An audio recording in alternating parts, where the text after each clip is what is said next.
बंसीलाल की बीवी को काट करके भाग जाता है और भागते हुए सांप को बंसीलाल की बीवी देख लेती है। आज देख रहे हो, मुझे सांप ने काट लिया। अभी अभी यहाँ से भागा है, मैंने अपनी नजरों से देखा है।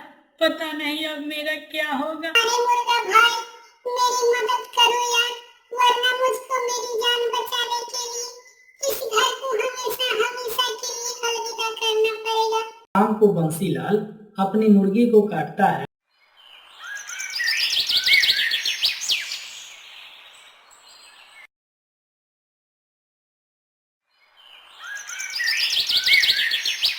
बहुत समय पहले की बात है। हरिपुर गांव में बंसीलाल नाम का एक दर्जी रहा करता था। दर्जी के घर में उसकी पत्नी और उसकी बेटी रहती थी। दर्जी की बेटी सुबह सुबह स्कूल चली जाती थी और दर्जी का बाजार में टेलर का दुकान था, तो दर्जी बाजार पर कपड़ा सिलने के लिए चला जाता था और दर्जी का पत्नी घर पर अपना घर संभालती थी। लेकिन बंसीलाल के घर में इन लोगों के अलावा और 4 दोस्त रहते थे, जिसमें से एक था चूहा, जो बंसीलाल के घर को ही अपना ठिकाना बना रखा था। उसके बाद बंसीलाल ने अपने घर पर एक मुर्गा और एक बकरी पाल रखा था, जो घर के बाहर पेड़ के नीचे रहा करते थे। उसके बाद उसी पेड़ के ऊपर एक कबूतर रोज रोज आता था। जब बंसीलाल के घर में कोई नहीं रहता था, तब चारों दोस्त इसी पेड़ के नीचे इकट्ठा होकर के बातें किया करते थे। चारों अपने आप को एक दूसरे का दोस्त समझते थे, लेकिन अंदर ही अंदर एक दूसरे से बहुत ज्यादा जलते भी थे। ठीक उसके अगले दिन जब बंसीलाल बाजार जाने के लिए तैयार हो रहा था, तभी उसकी नजर एक ग्राहक के कपड़े पर पड़ती है। अरे भाग्यवान, यह कपड़े फट कैसे गए? यह मेरे ग्राहक के कपड़े हैं और वो 20 तारीख को आएगा इस कपड़े को ले जाने के लिए।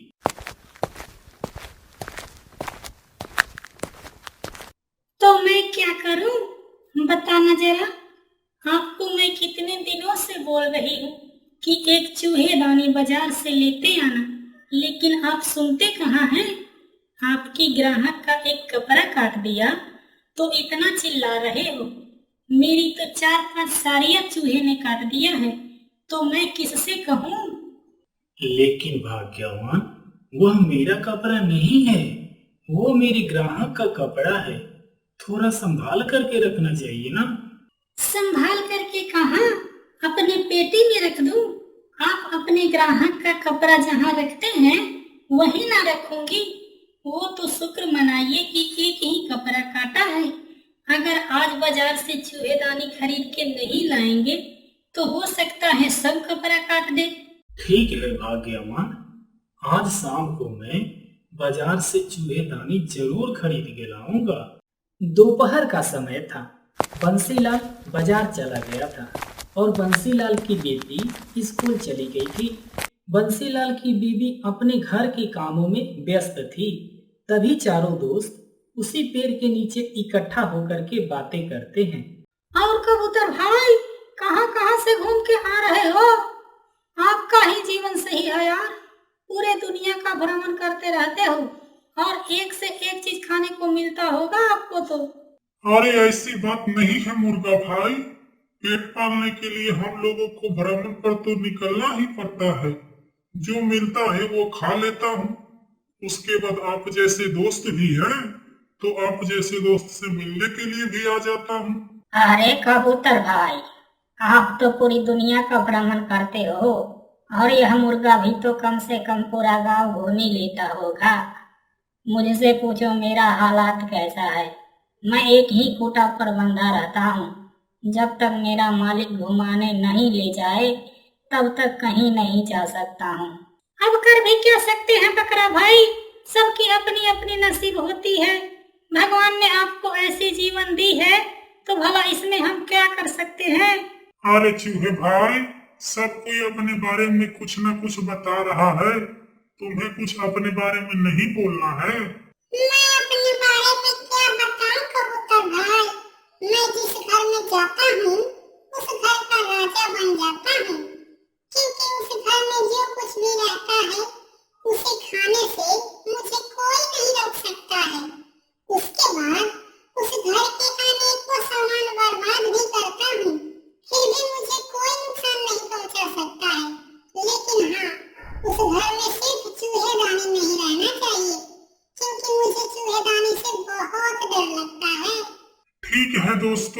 अब मैं चलता हूँ। बहुत समय हो गया है यहाँ पर आए हुए। मुझे भूख भी लग रही है। पेट भी तो भरना जरूरी है ना। उसके बाद सभी दोस्त अपने अपने ठिकाने पर लौट जाते हैं। कुछ ही देर के बाद शाम हो जाती है और बंसीलाल बाजार से एक चूहेदानी लेकर आता है। उस समय चूहा घर के बाहर ही था, इसलिए चूहा उस चूहेदानी को देख लेता है। चूहा चूहेदानी को देख करके बहुत डर जाता है और अपने बिल में घुस जाता है। अरे वो भाग्यवान, घर से बाहर आओ। देखो मैं तुम्हारा चूहेदानी ले करके आया हूँ और ले जाओ इस चूहेदानी को घर में लगा दो। मैं हाथ पैर धो करके आ रहा हूँ। फिर थोड़ी देर के बाद शाम हो जाती है और सब लोग खाना पीना खा करके सो जाते हैं। अगले दिन बंसीलाल बाजार जाने के लिए तैयार हो रहा था, तभी बोलता है, अरे वो भाग्यवान, कल मैं चूहेदानी लेकर के आया था, उसमें कोई चूहा फंसा कि नहीं फंसा? कल आप चूहेदानी लेकर के आए थे तो मैंने उसे ऐसे ही रख दिया, चारा डालना भूल गई, इसीलिए उसमें एक भी चूहा नहीं फंसा है। अभी थोड़ी देर में जा रही हूँ उसमें चारा डालने, शाम तक कोई न कोई चूहा फंस ही जाएगा। ठीक है भाग्यवान, याद करके चारा डाल देना। और हाँ, आज मेरा तबीयत थोड़ा सही नहीं लग रहा है। हो सकता है मैं दुकान से आज जल्दी ही वापस आ जाऊं। ऐसे भी आज शनिवार है, अपनी बिटिया स्कूल से जल्दी ही घर आ जाएगी, तो सब घर पर मिल करके आज बढ़िया से मौज मस्ती करेंगे। ठीक है जी, जाइए, बढ़िया से जाइएगा। थोड़ी देर बाद चूहा अपने बिल से निकलता है और अपने दोस्तों के पास जाता है अपनी मुसीबत लेकर के। अरे मुर्गा भाई, मेरी मदद करो यार, वरना मुझको मेरी जान बचाने के लिए इस घर को हमेशा हमेशा के लिए अलविदा करना पड़ेगा और मैं आप जैसे दोस्तों को छोड़ करके नहीं जाना चाहता हूँ। अरे चूहा भाई, थोड़ा थम जाओ और विस्तार से बताओ, ऐसा क्या हुआ है जो आपके जान के ऊपर मुसीबत आ पड़ी है? क्या बताओ मुर्गा भाई, कल ही मैंने देखा इस घर में मुझको कतरने के लिए चूहेदानी आ चुकी है। कृपया करके मेरी मदद करिए और कैसे भी करके उस चूहेदानी को इस घर से बाहर निकलवा दीजिए। चूहा के मुंह से चूहेदानी की बातें सुन करके मुर्गा अपने मन ही मन में बोलता है, अबे चूहे, घर में चूहेदानी आया है तो उसमें चूहा ही फंसेंगे ना, वो तो तुम्हारे लिए खतरा है। भला इसमें मुझे डरने की क्या जरूरत है, और मैं तुम्हारी मदद क्यों करूं? अरे मुर्गा भाई, क्या सोच रहे हो? जल्दी मेरी मदद करो उस चूहेदानी को इस घर से निकलवाने में, वरना मैं इस घर में ज्यादा देर तक नहीं रह पाऊंगा। अरे चूहा भाई, आप ही बताओ, मैं आपकी मदद कैसे कर सकता हूँ? ना तो मैं उस चूहेदानी को उठा करके बाहर ला सकता हूँ और ना ही मैं अपने मालिक से बोल सकता हूँ, इसीलिए मैं तो आपकी मदद नहीं कर पाऊंगा। हाँ, आप बकरा भाई से बोल करके देखो, वो शायद आपकी मदद कर दे। बकरा भाई, आप तो मेरी मदद करो, आप मेरे सबसे अच्छे भी दोस्त हो। आपके रस्सी मैं काट दे रहा हूँ और आप उस चूहेदानी को उठा करके घर से बाहर कहीं दूर फेंक देना। अरे चूहा भाई, मैं एक पालतू जानवर हूँ, अगर मैं ऐसा करूँगा तो मेरी बदनामी होगी और कहीं मेरे मालिक को पता चल गया तो आप तो बिल में घुस जाओगे, लेकिन मेरी अच्छे से कुटाई हो जाएगी। सब लोग इस मुसीबत पर बात कर ही रहे थे, तभी वहां पर उड़ते उड़ते कबूतर आ जाता है। क्या हुआ दोस्तों, आप लोग इतने टेंशन में क्यों दिखाई दे रहे हो? कुछ मुझे भी बताओ। अरे कबूतर भाई, मैं जिस घर में रहता हूँ उस घर में मुझको पकड़ने के लिए चूहेदानी आ चुकी है। उस चूहेदानी को बाहर निकलवाने में ना तो मुर्गा भाई मदद कर रहे हैं और ना ही बकरा भाई मदद कर रहे हैं। क्या आप मेरी मदद करोगे? अरे चूहा भाई, ना तो मुर्गा भाई मदद कर पा रहे हैं और ना ही इतना बड़ा होकर के बकरा भाई मदद कर पा रहे हैं, तो मैं कैसे आपकी मदद करूंगा? मैं तो सबसे छोटा हूँ। मैं सब समझ गया। आप तीनों में से कोई नहीं चाहता है कि मैं इस घर में रहूं। आज ही मैं इस घर को छोड़ के चला जाऊंगा। लेकिन दोस्तों, मैं तो चला जाऊंगा, लेकिन आप लोग संभाल करके रहना, कहीं मेरे सर पर आया हुआ मुसीबत आप लोगों के सर पर ना चढ़ जाए। कुछ ही देर के बाद बंसीलाल घर आ जाता है और बैठते हुए बोलता है, अरे भाग्यवान, आज थोड़ा ज्यादा थक गया हूँ, जरा एक गिलास पानी लेते आना। अरे भाग्यवान, अपनी बेटी स्कूल से नहीं आई है क्या अभी? आज तो शनिवार है, उसकी जल्दी छुट्टी हो जाती है ना शनिवार को। उसके भी आने का टाइम हो ही गया है, बस 5-10 मिनट में वो भी आ ही जाएगी।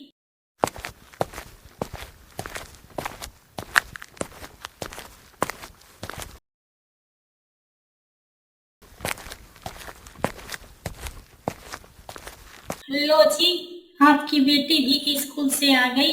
मैं बोली थी ना कि आ ही रही होगी, लो आ गई। अरे बेटी, आज तो शनिवार है और शनिवार के दिन स्कूल में तो 2 ही बजे छुट्टी हो जाती है। अभी टाइम देखो, 3 बज रहा है। स्कूल से आने में तुम्हें इतना देर क्यों हो गया? पापा, मैं स्कूल से आ रही थी ना, तो हमारे गांव के बाहर जो मंदिर नहीं है, वहां पर मदारी वाला खेल दिखा रहा था, वही खेल देखने लगी, इसीलिए थोड़ा सा लेट हो गया। कोई बात नहीं बेटी, स्कूल से लौटते समय थोड़ा टाइम से लौटा करो, क्योंकि तुम्हारे मम्मी पापा को तुम्हारी चिंता होती है। हाँ बेटी, तुम्हें मदारी का खेल देखना ही था तो अपना स्कूल बैग घर पर आके रख के जाती और मदारी का खेल देखने चली जाती, तो हमें भी पता चल जाता कि तुम स्कूल से आ गई हो। कोई बात नहीं, आगे से ऐसा मत करना। ठीक है भाग्यवान, हमारी बेटी बहुत समझदार है, वो हमारी बातें समझ गई है, आगे से ऐसा नहीं करेगी। तुम जरा ये बताओ, क्या तुमने चूहेदानी में चारा डाला है और उस चूहेदानी को कहाँ रखा है?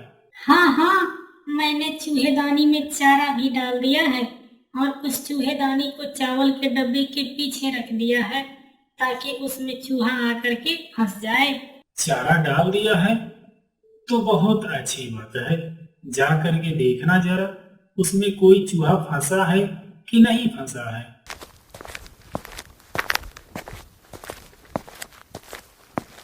बंसीलाल की बीवी बिना देखे उस चावल वाले ड्रम के पीछे अपना हाथ घुसाती है।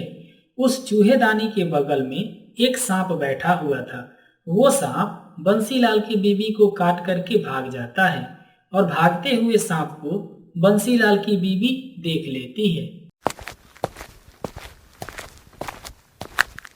आज देख रहे हो, मुझे सांप ने काट लिया, अभी अभी यहाँ से भागा है, मैंने अपनी नजरों से देखा है, पता नहीं अब मेरा क्या होगा। भाग्यवान, तुमने सांप को देखा है? सच में तुम्हें सांप ही काटा है ना? कहीं दूसरा कुछ तो नहीं काटा है ना? हाँ, मैंने अपनी आंखों से देखा है, सांप अभी अभी यहाँ से भागा है। आप जल्दी कुछ करो, मैं वरना नहीं जी पाऊंगी। ठीक है, तुम घबराओ मत और तुम टेंशन मत लो, तुम्हें कुछ नहीं होगा। अपने हाथों को जोर से पकड़ लो और यहीं पर बैठो, मैं वैद्य जी को अभी बुला करके ला रहा हूँ। और बेटी, तुम उस चूहेदानी को निकाल करके घर से बाहर फेंक दो। इतनी बातें बोल करके बंसी जल्दी से वैद्य जी के घर जाता है, जो बंसीलाल के गांव में ही रहते थे, और उनको लेकर के तुरंत अपने घर आता है। घर आता है तो देखता है कि उसकी बीवी बेहोश पड़ी हुई है। वैद्य जी, देखिए मेरे बीवी को, अभी थोड़ी देर पहले एक सांप ने काटा है, यह अब भी बेहोश हो गई है। कृपया करके कुछ करिए वैद्य जी और मेरे बीवी को ठीक करिए। टेंशन मत लो बंसीलाल, तुम्हारी बीवी को कुछ नहीं होगा, तुम्हारी बीवी थोड़ी देर में ही ठीक हो जाएगी। इतनी बातें बोल करके वैद्य जी अपनी झोली से एक जड़ी बूटी निकालते हैं और बंसीलाल के बीवी के हाथों में जहां पर सांप ने काटा था वहां पर रगड़ देते हैं और बंसीलाल को दवा देते हुए बोलते हैं, बंसीलाल, यह लो जड़ी बूटी, तुम्हारी बीवी 5 मिनट के बाद जब होश में आएगी तो ये जड़ी बूटी खिला देना। और हाँ, जड़ी बूटी खिलाने के 1 घंटे या आधे घंटे बाद अपनी बीवी को किसी कबूतर या बगुले का मीट खिलाना, क्योंकि तुम्हारी बीवी का शरीर सांप के काटने से पूरा ठंडा पड़ गया है। कबूतर का मीट सबसे ज्यादा गर्म होता है, तो इसे 1 घंटे के अंदर तुम्हें कबूतर का मीट कम से कम तो खिलाना ही पड़ेगा।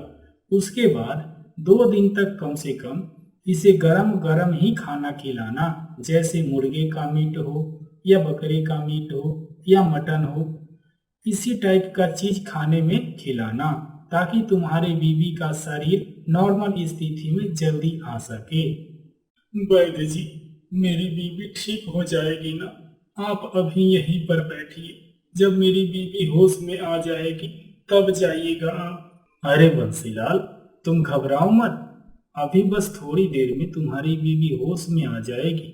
और हाँ, तुम्हारी बीवी जब तक होश में नहीं आएगी तब तक मैं कहीं नहीं जाऊंगा। तुम टेंशन मत लो, मैं यहीं पर हूँ।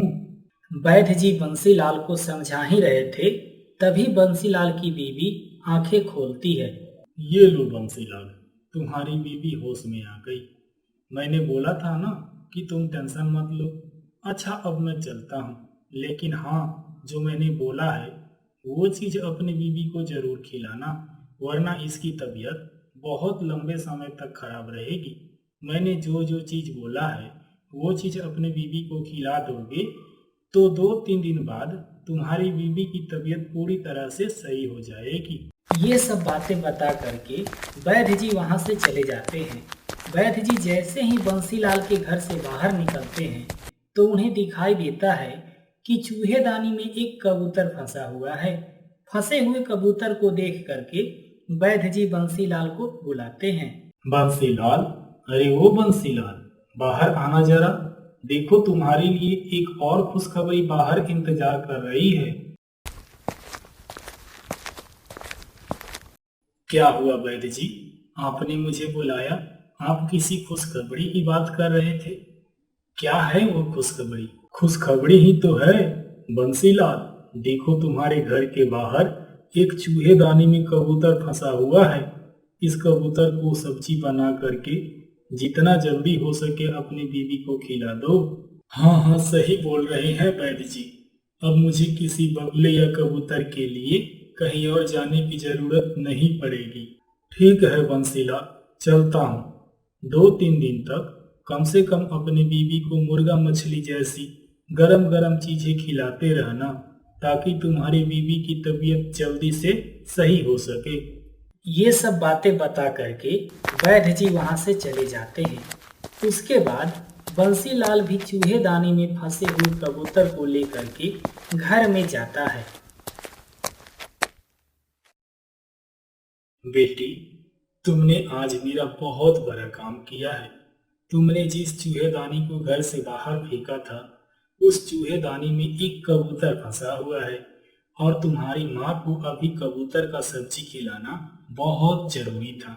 एक काम करो, कबूतर को लेकर के जाओ, इसकी बहुत अच्छे से सब्जी बना करके लाओ, फिर शाम को मुर्गे का मीट बनाएंगे तुम्हारी माँ के लिए। लेकिन पापा, मुर्गे का मीट लाने के लिए आपको तो बाजार जाना पड़ेगा, और मेरी साइकिल की हवा भी निकल गई है, तो कैसे जाएंगे आप बाजार? अरे नहीं बेटी, मुर्गे का मीट लाने के लिए मुझे बाजार जाने की जरूरत नहीं पड़ेगी। अपने घर में एक मुर्गा है ना, उसी का मीट बनेगा शाम को। ऐसे भी बाजार में मुर्गे का मीट जो मिलता है वो अच्छा नहीं होता है, और ऊपर से तुम्हारी माँ की तबीयत खराब है, इसीलिए तुम्हारी माँ के लिए घर वाला ही मुर्गा सही रहेगा। बंसीलाल की बेटी कबूतर को लेकर के अंदर जाती है और उसे अच्छे से सब्जी बना करके अपनी माँ के लिए लाती है। फिर थोड़ी देर में शाम हो जाता है। शाम को बंसीलाल अपने मुर्गे को काटता है और फिर अच्छे से तीनों उस मुर्गे का मीट खाते हैं और सो जाते हैं। रात गुजरती है और सुबह होता है। सुबह बंसीलाल ये सोच ही रहा था कि अब मेरी बीवी की तबीयत थोड़ा बहुत सही हो गई है, अब बाजार चलता हूँ, दुकान खोलूंगा और शाम को लौटते समय बकरे का मीट लेकर के आऊंगा अपने बीवी के लिए।